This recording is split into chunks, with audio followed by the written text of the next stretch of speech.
A visa, no one's entitled to a visa. There is no constitutional right to a visa. これ特権なんです。特権を挙げてるんです。もうすでにですね、捕まって裁判があって罰を受けてるんだから、それをわざわざ国外退去させるというのは、二重に罰を受けていることになるので。I've said this repeatedly. I don't know why it's so hard for some to comprehend it. A visa is a permission to enter our country as a visitor.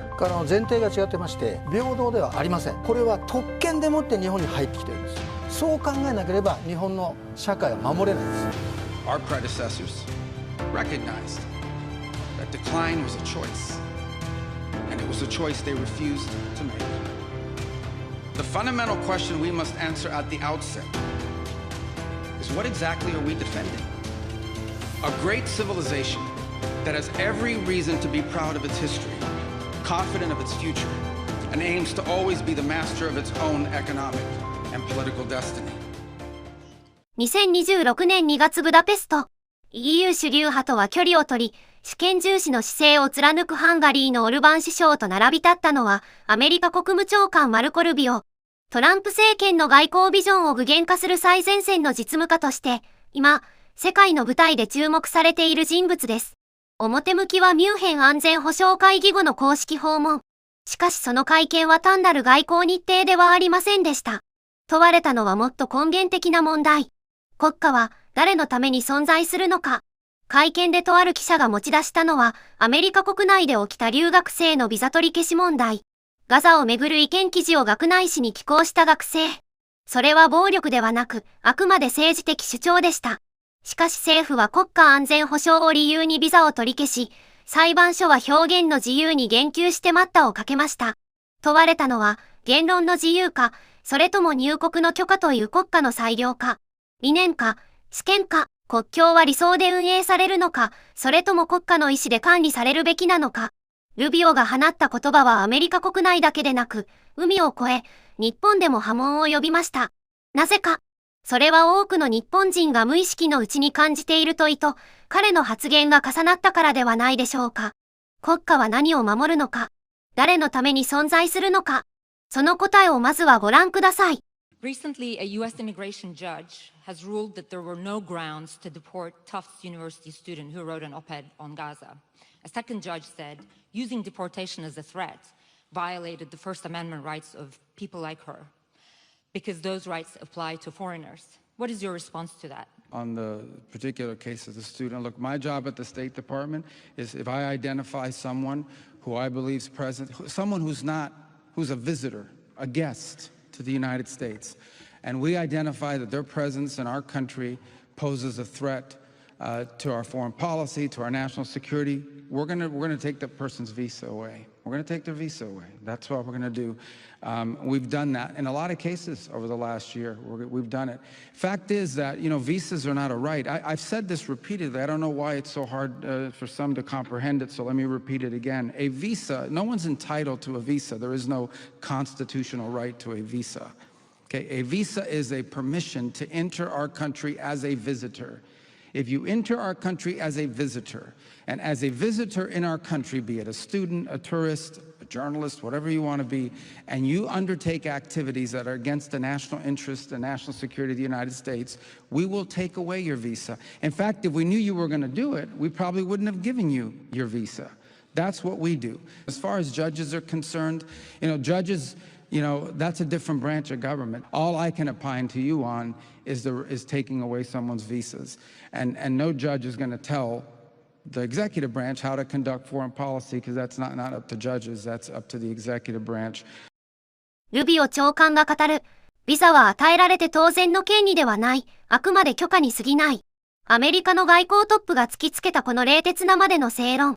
極めて当然のように思われるかもしれませんが、実はこの考え方、必ずしも世界共通の合意ではありません。ルビオ長官はブダペストに立つ前、ミュンヘン安全保障会議でさらに踏み込んだ演説を行っていました。そこで彼が問うたのは、私たちは何を守ろうとしているのか。冷戦後、国境なき世界が理想とされました。国家よりも国際秩序、国益よりも普遍的理念。しかしその理想は本当に人々を豊かにしたのか。この問いはヨーロッパだけの問題ではありません。戦後日本人が抱えてきた、ある種のためらいや遠慮とも、どこか重なります。自らの歴史を誇ってよいのか、国家を守ると言ってよいのか。ルビオの演説は、その迷いに真正面から向き合う内容でした。世界の多くの人々に感銘を与えた言葉を、ぜひお聞きください。We gather here today as members of a historic alliance, an alliance that saved and changed the world. Even as World War II still burned fresh in the memory of Americans and Europeans alike, we found ourselves staring down the barrel of a new global catastrophe, one with the potential for a new kind of destruction, more apocalyptic and final than anything before in the history of mankind. Soviet communism was on the march. Thousands of years of Western civilization hung in the balance. At that time, victory was far from certain. But we were driven by a common purpose. We were unified not just by what we were fighting against. We were unified by what we were fighting for. And together, Europe and America prevailed. And a continent was rebuilt. Our people prospered. In time, the East and West blocks were reunited. A civilization was once again made whole. That infamous wall that had cleaved this nation into two came down, and with it, an evil empire. And the East and West became one again. But the euphoria of this triumph led us to a dangerous delusion that we had entered, quote, the end of history, that every nation would now be a liberal democracy, that the ties formed by trade and by commerce alone would now replace nationhood, that the rules-based global order, an overused term, would now replace the national interest, and that we would now live in a world without borders where everyone became a citizen of the world. This was a foolish idea that ignored both human nature and it ignored the lessons of over 5,000 years of recorded human history. And it has cost us dearly. In this delusion, we embraced a dogmatic vision of free and unfettered trade, even as some nations protected their economies and subsidized their companies to systematically undercut ours, shuttering our plants, resulting in large parts of our societies being deindustrialized, shipping millions of working and middle-class jobs overseas, and handing control of our critical supply chains to both adversaries and rivals. We increasingly outsourced our sovereignty to international institutions while many nations invested in massive welfare states at the cost of maintaining the ability to defend themselves. This, even as other countries have invested in the most rapid military buildup in all of human history and have not hesitated to use hard power to pursue their own interests. To appease a climate cult, we have imposed energy policies on ourselves that are impoverishing our people, even as our competitors exploit oil and coal and natural gas and anything else, not just to power their economies, but to use as leverage against our own. And in a pursuit of a world without borders, we opened our doors to an unprecedented wave of mass migration that threatens the cohesion of our societies, the continuity of our culture, and the future of our people. We made these mistakes together, and now together we owe it to our people to face those facts and to move forward, to rebuild. Under President Trump, the United States of America will once again take on the task of renewal and restoration, driven by a vision of a future as proud, as sovereign, and as vital as our civilization's past. And while we are prepared, if necessary, to do this alone, it is our preference and it is our hope to do this together with you, our friends here in Europe. For the United States and Europe, we belong together. America was founded 250 years ago, but the roots began here on this continent long before. The men who settled and built the nation of my birth arrived on our shores carrying the memories and the traditions and the Christian faith of their ancestors as a sacred inheritance, an unbreakable link between the old world and the new. We are part of one civilization Western civilization. We are bound to one another by the deepest bonds that nations could share, forged by centuries of shared history, Christian faith, culture, heritage, language, ancestry, and the sacrifices our forefathers made together for the common civilization to which we have fallen heir. And so this is why we Americans may sometimes come off as a little direct and urgent in our counsel. This is why President Trump demands seriousness and reciprocity from our friends here in Europe. The reason why, my friends, is because we care deeply. We care deeply about your future and ours. And if at times we disagree, our disagreements come from our profound sense of concern about a Europe with which we are connected, not just economically, not just militarily. We are connected spiritually, and we are connected culturally. We want Europe to be strong. We believe that Europe must survive.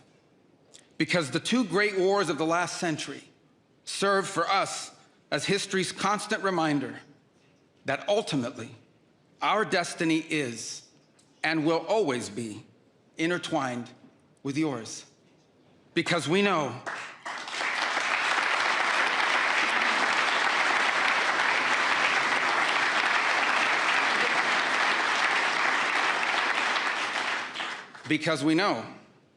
that the fate of Europe will never be irrelevant to our own. National security, which this conference is largely about, is not merely a series of technical questions. How much we spend on defense or where, how we deploy it, these are important questions, they are. But they are not the fundamental one. The fundamental question we must answer at the outset is, what exactly are we defending? Because armies do not fight for abstractions. Armies fight for a people. Armies fight for a nation. Armies fight for a way of life. And that is what we are defending, a great civilization that has every reason to be proud of its history, confident of its future, and aims to always be the master of its own economic and political destiny. It was here, in Europe, where the ideas that planted the seeds of liberty that changed the world were born. It was here, in Europe, where which gave the world the rule of law, the universities, and the scientific revolution. It was this continent that produced the genius of Mozart and Beethoven, of Dante and Shakespeare, of Michelangelo and Da Vinci, of the Beatles and the Rolling Stones. And this is the place where the vaulted ceilings of the Sistine Chapel and the towering spires of the great cathedral in Cologne, they testify not just to the greatness of our past or to a faith in God that inspired these marvels. They foreshadow the wonders that await us in our future. But only if we are unapologetic in our heritage and proud of this common inheritance can we together begin the work of envisioning and shaping our economic and our political future. Deindustrialization was not inevitable. It was a conscious policy choice, a decades-long economic undertaking that stripped our nations of their wealth, of their productive capacity, and of their independence. And the loss of our supply chain sovereignty was not a function of a prosperous and healthy system of global trade. It was foolish. It was a foolish but voluntary transformation of our economy that left us dependent on others for our needs and dangerously vulnerable to crisis. Mass migration isn't some fringe concern of little consequence. It was and continues to be a crisis which is transforming and destabilizing societies all across the West. Together, we can reindustrialize our economies and rebuild our capacity to defend our people. But the work of this new alliance should not be focused just on military cooperation and reclaiming the industries of the past. It should also be focused on together advancing our mutual interests in new frontiers, unshackling our ingenuity, our creativity, and the dynamic spirit to build a new Western century. Commercial space travel and cutting-edge artificial intelligence, industrial automation and flex manufacturing, creating a Western supply chain for critical minerals not vulnerable to extortion from other powers, and a unified effort to compete for market share in the economies of the global South. Together, we can not only take back control of our own industries and supply chains, we can prosper in the areas that will define the 21st century. But we must also gain control of our national borders.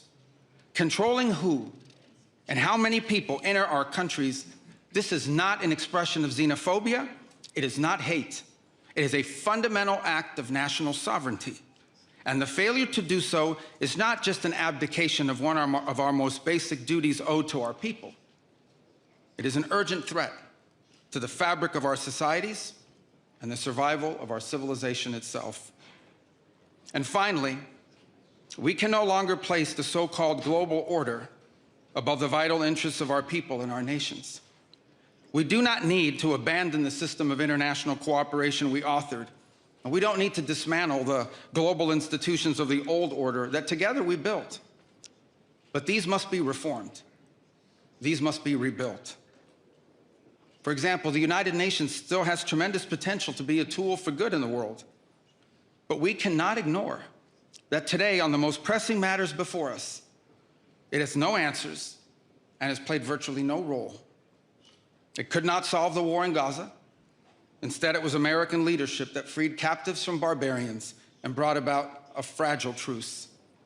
It has not solved the war in Ukraine. It took American leadership in partnership with many of the countries here today just to bring the two sides to the table in search of a still elusive peace.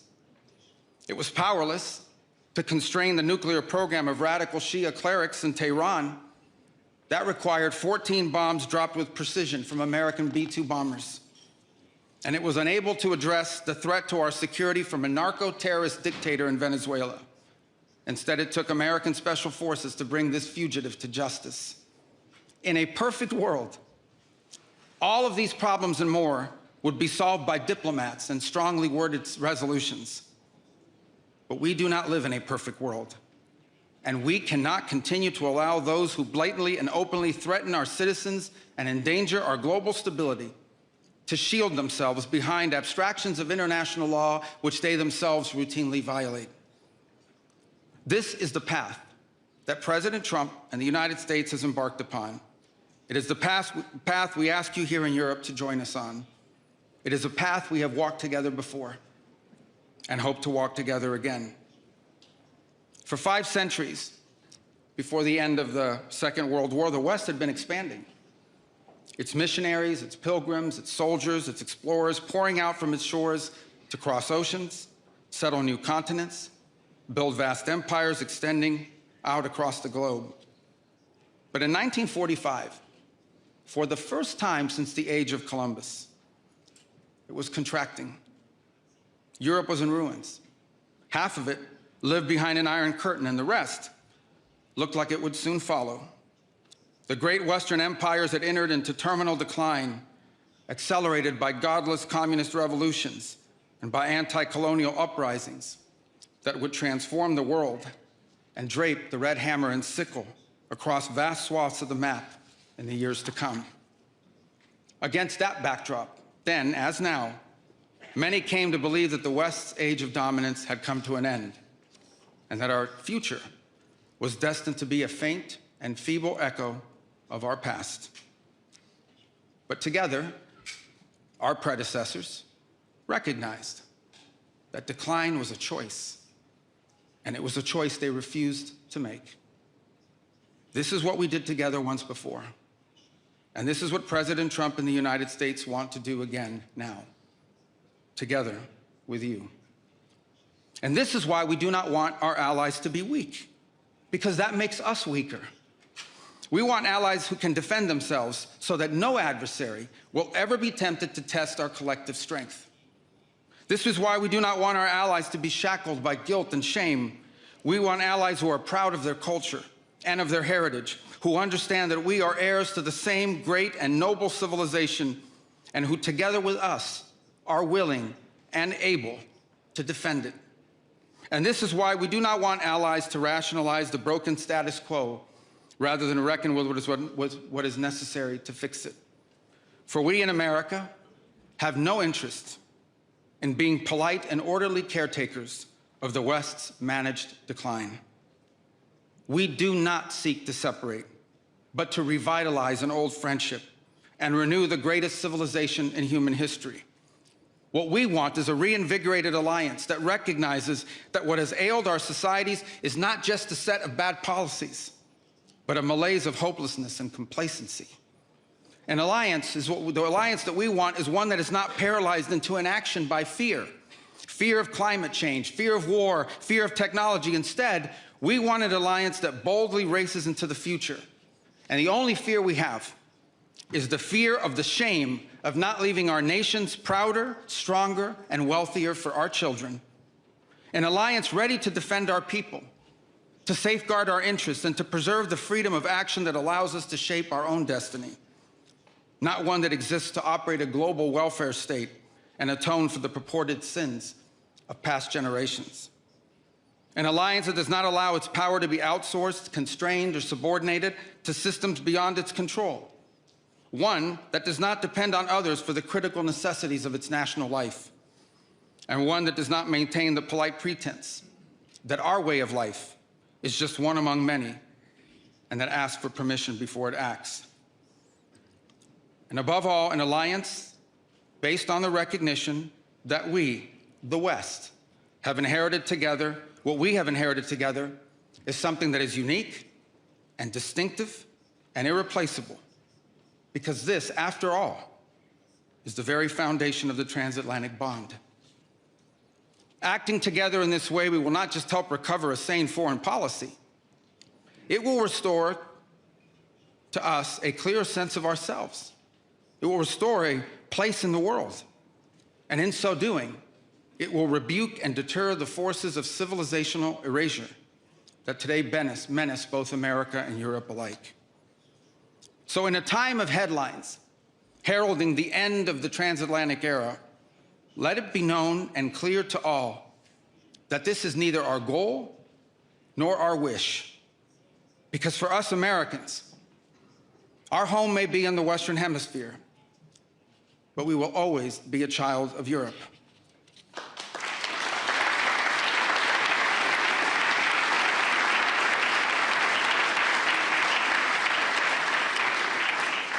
Together, we rebuilt a shattered continent in the wake of 2 devastating world wars. When we found ourselves divided once again by the Iron Curtain, the Free West linked arms with the courageous dissidents struggling against tyranny in the East to defeat Soviet communism. We have fought against each other, then reconciled, then fought, then reconciled again.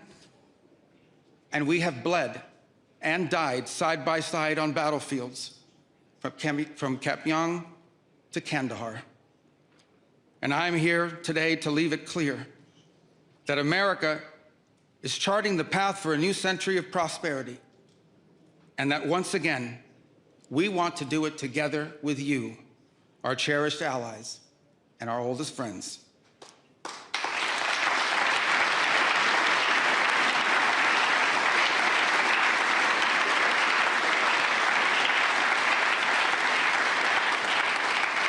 We want to do it together with you, with a Europe that is proud of its heritage and of its history, with a Europe that has the spirit of creation and liberty that sent ships out into uncharted seas and birthed our civilization, with a Europe that has the means to defend itself and the will to survive. We should be proud of what we achieved together in the last century, but now we must confront and embrace the opportunities of a new one. Because yesterday is over. The future is inevitable. And our destiny together awaits. Thank you.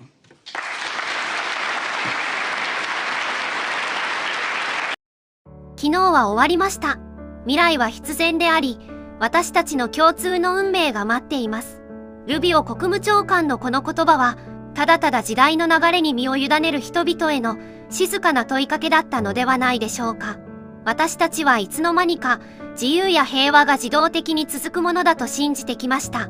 しかし彼は言います。生存は保証されているものではない。それは選択なのだと。ビザが国家の許可であるように、私たちの生活もまた、守ろうとする意志の上に成り立っています。守るのか、手放すのか、それは誰かが決めることではありません。私たち自身の選択です。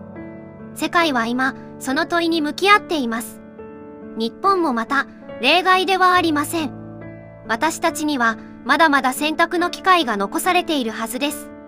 私たちが何者かを思い出すこと、そして生き残ると選ぶこと、そこからしか再起動は始まらないのではないでしょうか。ご視聴ありがとうございました。